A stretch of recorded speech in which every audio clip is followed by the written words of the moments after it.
Magandang hapon sa ating lahat mga kapapsi. Ako po nagluluto ng ulam namin mga kapapsi. Ulam sa hapunan mga kapapsi. Una natin gagawin, magpiprito po tayo ng isda. Yan. Habang nagpapainit tayo ng mantika, yan, nilalagyan ko ng asin yung ating isda. Matambaka mga kapapsi. Double purpose po yan siya mga kapapsi. Ulam natin, pag may tira, baon natin kinabukasan. Yan, mainit na po yan ang aking mantika mga kapapsi. Hinahalo ko na. Kasi pag ako magpiprito, hinahalo ko kasi una yung mantika. Yan, malalaman mo siya kung mainit na. Yan, apat-apat lang po mga kapapsi. Apat lang yung kasya sa ating mahiwagang kawali. Yan. Yan na po siya mga kapapsi. Ang ganda ng quality. Sariwang-sariwa to mga kapapsi. Mga isda ang binili ko. Nilagay ko lang sa rep ba. Kasi kaya na ko pa itong umaga sila nabili. At saka siyempre, pag may prito, at saka natatakam din ako mga kapapsi. Bumili din ako ng kalahating kilong limpo.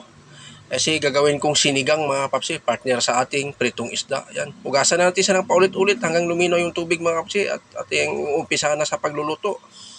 Yan. Ilagay din ako ng mantika. Yan. Bumili din ako ng mantika.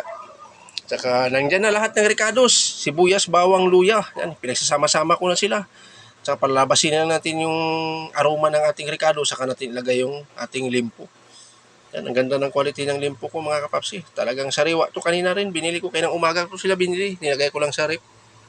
Kasi panggabi po tayo. Kasi medyo mabigat pa sa aking katawan. At saka puyat. Yan, ngayon pagising ko, nagluluto ako ng ulam namin sa hapunan. Yan. Yan na po mga kapapsi. Pinalabas na natin ng kunting mantika ng ating limpo. Saka pwede natin siya lagyan ng tubig. Papakuluan natin sa mga kapapsi ng mga kalahating oras o lampas pa. Ang gusto ko yung malambot, ang kinakagat mo nga talagang nabibiyak na agad. Yan. Hindi ko na pinapakita sa inyo proseso pa isa-isa mga kapapsi. Alam naman nyo, pag sinigang talagang napaka-basic lang yan. Yan. Maglalagay tayo ng asin. Yan. Pakuluan pa natin siya ng pakuluan mga kapapsi. Tsaka paminta. Yan. Pamintang durog. Yan. Nilagay ko. Mabisa yan sa sinigang paminta. Medyo maanghang-anghang kunti. Ay, napakasimpleng ulam lang yan mga kapapsi. Ulam namin sa hapunan. Pero para sa akin ay napakasarap na yan mga kapapsi. Yan. Limpo.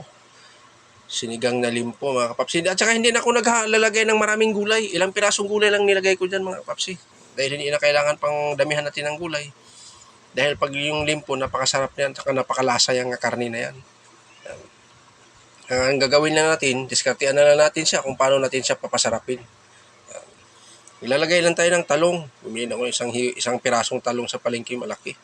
Pinakadabis na yung talong kasi paborito ko kasi yung talong. Saka nilagay ko na ating sikretong pangpalasa. Yan.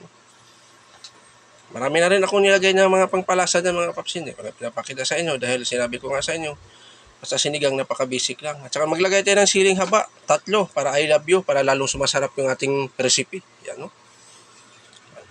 Kuluin natin siya ng pakuluan mga papsi at saka ating sinigang. Yan. Kung binili kong sinigang, gabi. Para lalo siyang lumalapot mga kapapsi. Dahil limpo, malapot yan. Tapos sinigang gabi, malampot na rin. Malapot yan. Yan. Pakuluin pa natin siya ng pakuluin mga kapapsi. Palambutin talaga natin siya ng palambutin para lalong sumasarap. At saka mapaparami tayo ng kanin dito. Tsaka huling sangkap natin, ilagay mga kapapsi, kangkong.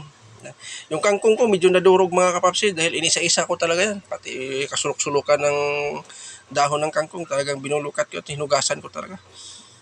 Yan. Nandiyan na mga kapapsi. Ready to serve na. Ready to eat na rin yan mga kapapsi. Ano? Talagang napakalapot yung sabaw natin. Titikman na natin para malasahan natin. Yan na po ang aking munting recipe mga kapapsi. Hanggang dito na lang ako. Bye-bye.